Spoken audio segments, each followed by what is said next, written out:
Bom, pessoal, bom dia, deu horário, eu vou iniciar, certo? Então, dando sequência ao conteúdo que nós estávamos vendo no livro didático, hoje nós trataremos de um assunto ligado também ao subdesenvolvimento e à situação econômica do país, né? Então, recordando nos aspectos anteriores aí, nós temos uma referência quando a gente fala da situação econômica do país, que muito dessa situação econômica está direcionada e relacionada ao período da escravidão, aquilo que nós herdamos lá do Brasil colônia, do período colonial, e isso também vai se fazer presente na situação do país em relação a outros países.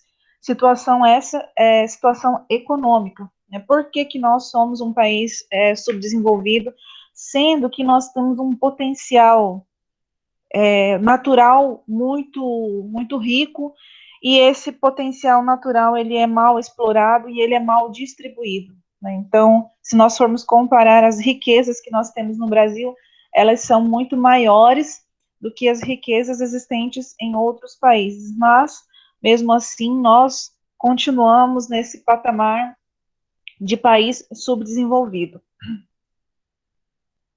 Então, nós temos a questão do subdesenvolvimento, sempre que quando a gente fala de subdesenvolvimento, nós estamos falando do financeiro, de como que o Brasil está, como que o Brasil está importando, se o Brasil está exportando. Né? Então, todos esses fatores, eles estão relacionados a essa situação, a situação da dependência do nosso país, como que a gente é visto e como que a gente participa financeiramente lá fora. Então, quando a gente fala de referência histórica para conseguir compreender essa questão do subdesenvolvimento, nós já temos uma referência lá nos anos de 1930, que é quando nós deixamos de ser um país, um Estado oligárquico, e a partir disso se instaura o Estado moderno. E com o Estado moderno, nós temos um desenvolvimento muito maior dessa economia brasileira. Só que essa economia, ela também se baseia, ela é centrada em um movimento que é um movimento de outros países, assim como nós vimos nas aulas anteriores, que nós tínhamos uma dependência muito grande do continente europeu, justamente porque foram eles que chegaram aqui, que teoricamente aí descobriram o Brasil, e isso se perpetua, isso permanece. Então, essa questão central, esse período da história brasileira, que é o período em que nós deixamos de ser oligárquicos e se constitui, e se consolida um Estado moderno, ele acaba sendo a base para a compreensão de como se formulou e como se solidificou a questão do subdesenvolvimento e essa dependência no nosso país em relação aos outros países de primeiro mundo. Esse debate, apesar de a gente ter uma referência tão antiga, é um debate muito atual, porque toda vez que a gente liga um jornal aí, na televisão, dependente, né, de que jornal seja, a gente sempre vai ver falando alguma coisa sobre economia, sobre bolsa de valores, sobre quanto que está o dólar, quanto não está, né? Então, nós temos um exemplo aí, o fato do dólar estar em alta, né? Então ele nunca esteve num valor tão elevado nos últimos anos. Vocês devem estar acompanhando aí nas mídias, e quando a gente vai ao mercado, como que subiu o preço dos itens da cesta básica. Então, a gente toma como referência para tentar entender o porquê disso a questão econômica do país. Por que será que esses produtos, que são produtos que nós produzimos aqui no nosso país, eles estão num preço tão elevado? Né? Então, teve produto aí que teve alta de 70%, 80%, como o arroz. O arroz aí, um arroz, vamos dizer assim, de uma qualidade mediana, ele custava uma média de 11 a 12 reais, e tem arroz aí que está batendo quase na casa dos 25, 26 reais. Né? Então, é uma alta muito considerável, levando em consideração que muitas famílias, para muitas famílias, isso pesa muito no orçamento econômico. Então, como que a gente consegue relacionar essa questão de alta de preços tão básicos à questão econômica? Vejam bem, o Brasil é o produtor, certo? Porém, nós tivemos uma alta de exportação muito grande. E com essa exportação muito grande, os nossos produtos que são feitos aqui, eles saíram do nosso país e o que ficou, eles elevaram o preço. Então vejam como não tem nexo. Essa nossa dependência de países externos aí, fez com que nós mandássemos muito desses produtos para lá, porque nós tínhamos uma alta do dólar muito, muito grande, nós temos, aliás, uma alta do dólar muito grande, então é óbvio que quem produz, ele vendeu para fora, porque ele ia ter mais dinheiro com isso. E acabou que nós ficamos desabastecidos internamente, né? Então, vejam como esses fatores econômicos, eles interferem no nosso dia a dia. Muitas vezes a gente acha que não, que isso só vai ter relevância para as grandes indústrias, para as grandes multinacionais aí, mas não. Mas isso interfere também no nosso dia a dia diretamente. Um exemplo disso são esses produtos da nossa cesta básica. Então, o Brasil ele pode ser pensado com base na divisão internacional.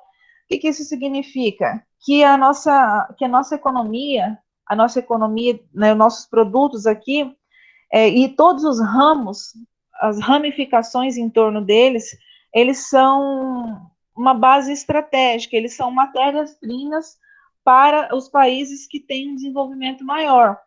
Então, a gente manda muita coisa também aqui de uma forma bruta, aí é enviado para fora, e daí eles, através da tecnologia que eles possuem, que é maior que a tecnologia aqui do Brasil, né, eles se modificam, eles produzem, eles elaboram lá e volta para o Brasil, mas volta num preço muito mais elevado. Então a gente vende por 10, mas a gente compra por 15, por 20. Isso faz com que esse ciclo ele não se desfaça. Mesmo depois da independência, em 1822, o Brasil continuou sendo um país produtor de mercadorias com baixo valor agregado, que é o que eu acabei de explicar para vocês. Temos também o exemplo da cana-de-açúcar, e hoje nós já temos beneficiadoras de açúcar aqui no Brasil, porém, antigamente, quando a gente fala de período colonial, tudo era enviado de forma bruta para fora e voltava aqui no formato aí já industrializado, o açúcar beneficiado. E isso tudo acabava abastecendo os países subdesenvolvidos, né? Então, tudo isso, com esse baixo valor agregado, ele ia, abastecia todos os países lá do continente europeu e, posteriormente, dos Estados Unidos. A partir de meados do século XX, a economia brasileira ela se desenvolveu como uma economia periférica e complementar a outras, que se estruturavam de maneira mais sólida. Né? Então, nós servimos de suporte, nós servimos de base para que esses países que já tinham um patamar elevado consolidassem ainda mais a economia deles. Um exemplo disso é a indústria automotiva, que elas se destacam muito nos países subdesenvolvidos. Então, a gente busca referências principalmente na Revolução Industrial, que teve como base as grandes montadoras. Vocês devem tomar como referência aquilo que já foi estudado, o Fordismo, o Taylorismo e depois o Toyotismo. Os nomes já remetem a grandes montadoras de carro. Então, um exemplo disso são as montadoras que se estruturaram aqui no Brasil. Então, vejam bem o que acontecia. Aqui, obviamente, né, são imagens, né, de períodos de montagem da década de 50. Então, o que acontece aqui? Nós não tínhamos nenhuma fábrica de carros, digamos assim, no Brasil. O que acontecia? Eles mandavam, estruturaram essas grandes empresas aqui, porém, nós não temos os produtos necessários, as peças necessárias para que os carros fossem exclusivamente nacionais.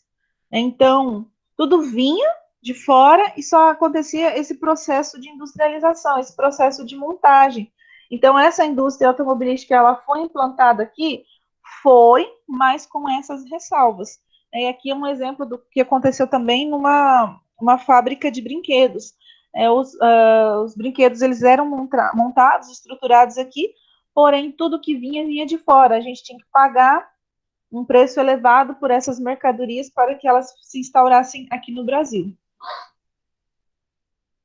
Quando a gente fala de economia, um dos principais nomes é Celso Furtado, esse cara aqui. Então, ele fez um estudo e uma análise econômica do nosso país e colocou isso através do livro Formação Econômica do Brasil. Do mesmo jeito que Caio Prado Júnior, que é um dos autores que nós vimos quando a gente passou a estudar a sociologia brasileira, que chamava a atenção para a questão do Brasil colônia, com a relação que se estabelecia, principalmente com Portugal, Celso Furtado, ele também vê o passado colonial como uma base para a gente compreender como as coisas estão hoje. Então, segundo ele, esse subdesenvolvimento ele seria uma forma de organização social no interior do sistema capitalista, e não uma etapa que antecederia a entrada do capitalismo. Então, veja o que ele tentou explicar.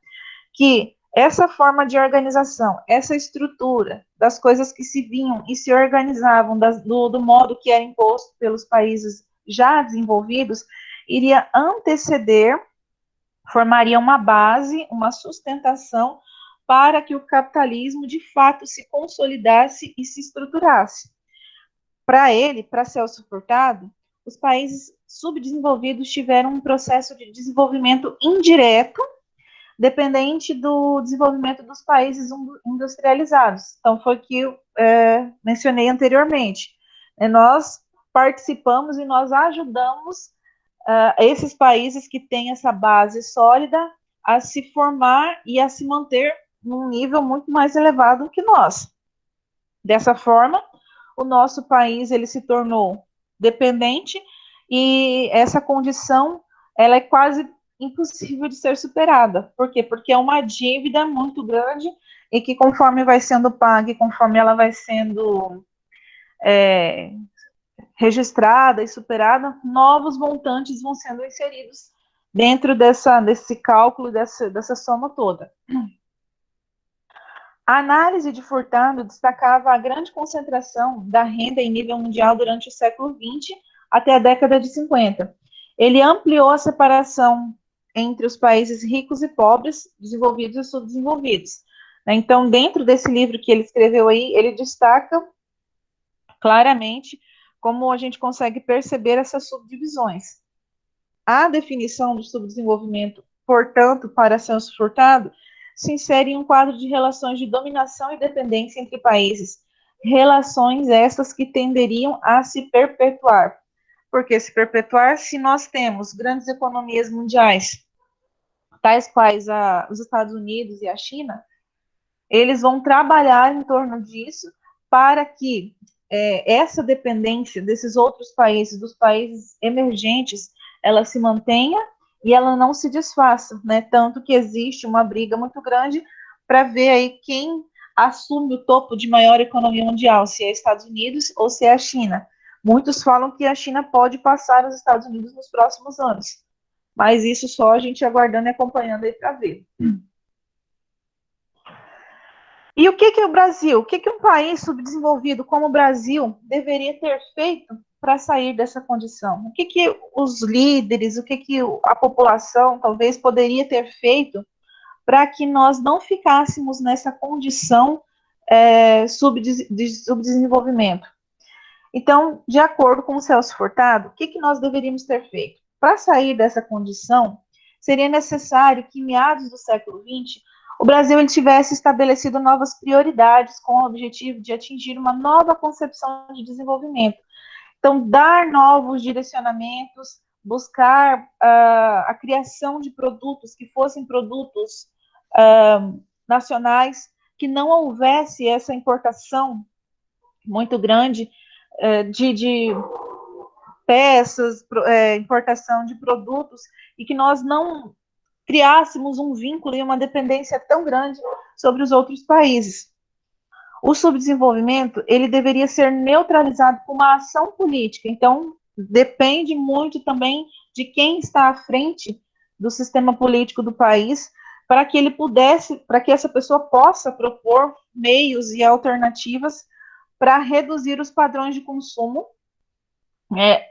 padrões de consumos estes que são privilégio da classe A, da grande minoria que está acima daquela cadeia de divisão, que é aquela pirâmide de classe que estudamos, que foi elaborada por Max Weber, e assim, como um reflexo disso tudo, nós ficaríamos somente com as necessidades fundamentais de um país, como a educação pública, como a saúde pública, como o saneamento básico. Porém, nós temos aí reflexo disso, que isso nunca aconteceu de fato no nosso país. Entretanto, essa ação política sugerida por Celso Furtado, ela não foi implementada. E hoje o nosso país ele se encontra numa situação de dependência em relação a outros países mais fortes, e as nossas desigualdades econômicas, elas permanecem. Então, se nós pegarmos um exemplo, o Canadá, né, que é um país tido como um país rico, se nós compararmos o que seria a periferia deles lá com o que é a periferia do Brasil, nossa, uma disparidade muito grande, e até a periferia deles é considerada como um local de classe média ou classe média alta aqui no Brasil. Por quê? Porque não existe aquela estrutura de moradia, não existe aquela estrutura de saneamento básico, de rede de esgoto, rede de água. Então, mesmo os lugares considerados os lugares mais abastados para eles, conseguem superar os lugares bons aqui no Brasil. Até mesmo um carro, né? Vamos pegar um exemplo aí de um carro que é um pouquinho mais bem visto, digamos assim, o Corolla. Para nós aqui, quem tem um Corolla do ano, né, já é uma pessoa, né, um pouquinho mais lá em cima. E nos países desenvolvidos, um Corolla ele é um carro popular. Então vejam a diferença. Um dos principais teóricos do... opa, eu voltei. Aqui. Durante a década de 50, se iniciou o processo de implantação de multinacionais no Brasil, com indústrias de bens de consumo e de veículos que buscaram firmar o país como produtor de bens típicos da sociedade de consumo. Então, é justamente fazer com que essas necessidades de consumo elas diminuam para que a gente não seja tão dependente de países desenvolvidos. Porém, com essa instauração das multinacionais, isso não acontece. Pelo contrário, esse gasto, que muitas vezes é um gasto desnecessário, ele continua e ele aumenta. Com certeza, apesar de talvez não saber exatamente o significado, mas vocês já ouviram falar muito sobre multinacionais. Então, o que são essas multinacionais? São empresas, principalmente aí dos países desenvolvidos, que elas vêm de fora e elas se instalam aqui no Brasil. Então, tem a imagem aqui à direita de algumas delas, que eu acho que uma das bem conhecidas na nossa realidade aqui é a Coca-Cola. Então, nós sabemos que a Coca-Cola não é brasileira, ela veio de fora. Ela veio de fora, ela instaurou a empresa, a indústria aqui no Brasil, e se nós propormos, por exemplo, numa festa, quem vai tomar Guaraná e quem vai tomar Coca-Cola? Todo mundo quer Coca-Cola, né? Mas por quê? Por conta dessa cultura e por conta dessa sociedade de consumo na qual nós estamos vivendo e na qual se perpetua essa questão cultural. E aqui eu tenho outros exemplos, né? Nós temos a HP, algumas marcas de celulares, a questão do próprio Google, do Windows, né? Então, tudo isso veio de fora, que se implantou aqui no Brasil e acabou que os próprios brasileiros dão uma lucratividade maior para essas empresas, né? Então, geram empregos aqui no Brasil? Geram, isso é inegável, mas a maior fatia do bolo acaba indo para fora, acaba não ficando aqui dentro do nosso país. Segundo Fernando Henrique Cardoso, esse processo não foi específico da sociedade brasileira. Pode ser observado em vários países latino-americanos e estabeleceu uma reformulação entre as economias mais ricas e as mais pobres. Então, isso não aconteceu também só no Brasil, né? Esse tipo de distribuição através das multinacionais, ela se instaurou em várias outras economias emergentes.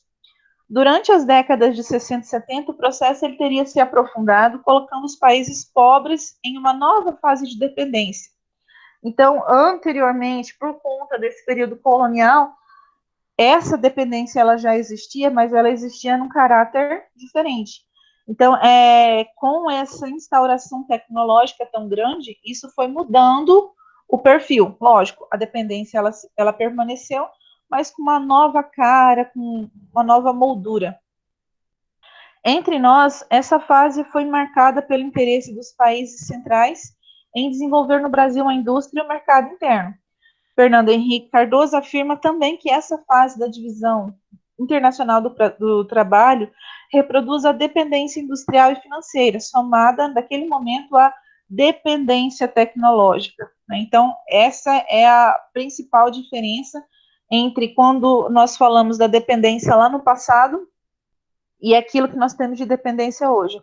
Se mantém, mas se mantém com um novo caráter.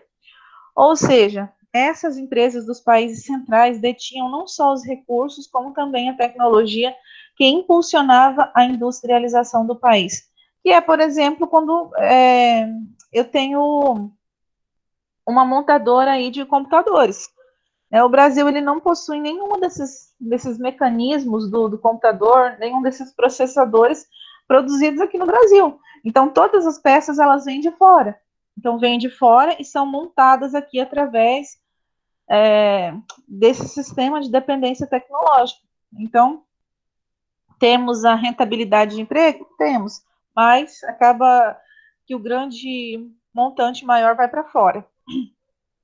Então, isso tudo acabou por construir essa teoria, que é conhecida como a teoria da dependência.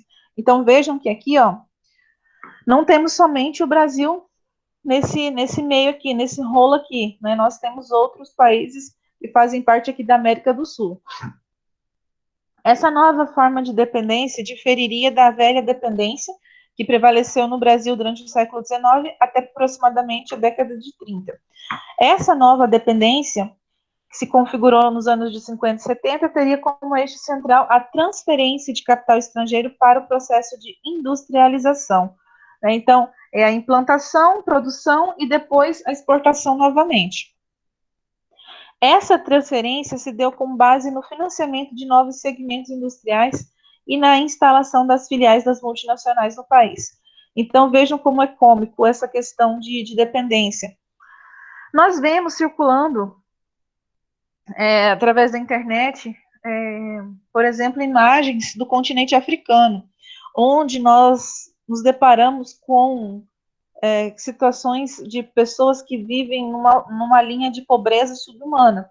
E mesmo estando nessa linha de dependência subhumana, diversas vezes nos deparamos com a imagem dessas pessoas com uma garrafinha, uma latinha de Coca-Cola, por exemplo. Então, por quê? Isso acontece. Essa disseminação e esse poder dessa empresa acabou atingindo quase que o mundo todo. E no Brasil isso não foi diferente.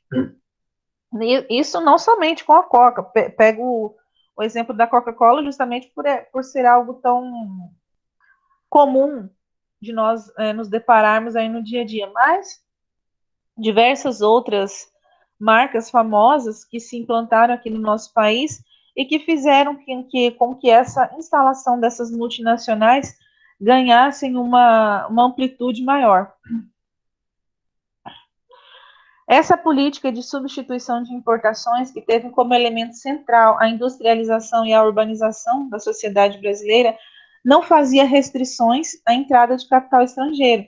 Então, não se estabeleceu nenhuma regra, digamos assim, nenhuma política que houvesse uma cobrança de impostos, por exemplo, para que essas empresas multinacionais se fixassem aqui no Brasil. Então, ocorreu uma situação bem contrária disso. O Brasil, ele via a chegada desse capital financiador da industrialização automotiva, por exemplo, como a nossa única alternativa, como a nossa única solução para garantir todo esse processo de automação, de industrialização. É lógico, se nós formos colocar na balança, como eu falei, vai gerar empregos? Gera empregos. Mas isso não é bem distribuído economicamente para que a gente consiga sair dessa situação de país subdesenvolvido. Como desdobramento disso tudo, desses investimentos externos, o mercado interno se dinamizou. Entretanto, esse processo fortaleceu a concentração de renda e, exceto quanto aos trabalhadores integrados no processo, aprofundou com tudo isso a desigualdade econômica do nosso país.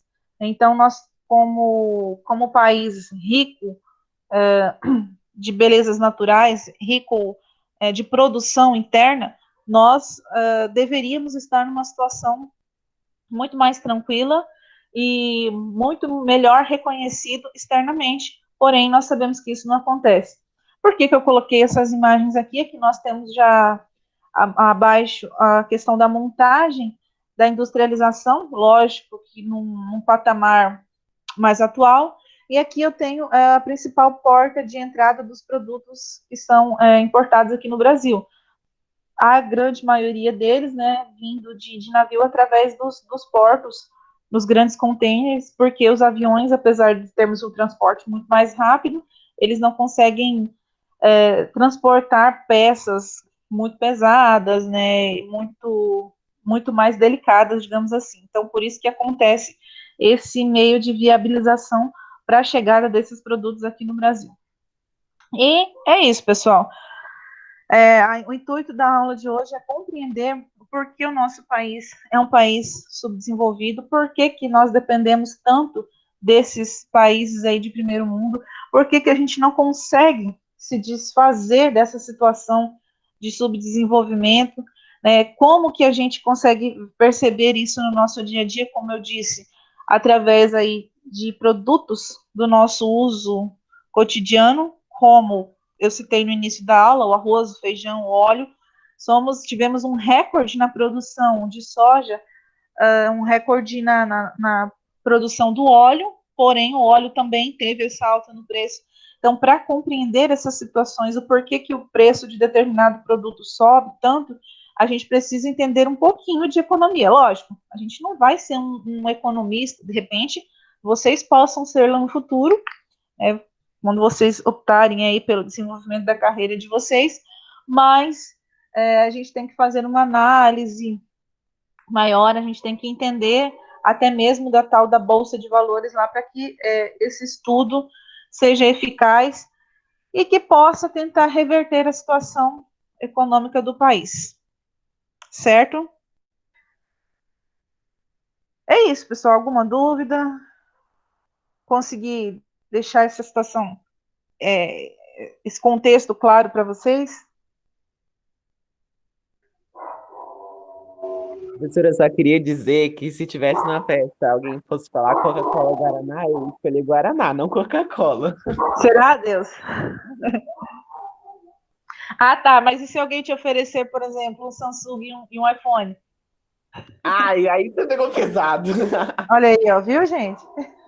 Mas, gente, apesar de que a Samsung também ela tem um preço acessível, mas ela acaba vindo de fora também. Nós não temos nenhum celular exclusivamente nacional, né? Todos dependem aí da exportação em si. Só que todos nós sabemos que um iPhone ele é muito mais caro que o Samsung, né? Professora, ué, o Samsung tá saindo mais caro que o iPhone agora. Mas eu acho que depende do modelo, né? Se pegar a última geração do iPhone e a última geração do Samsung, né? Acho que o iPhone ainda sai mais caro, não sai? Eu não andei pesquisando, não, mas Tá na média, assim, os tá na dois. média.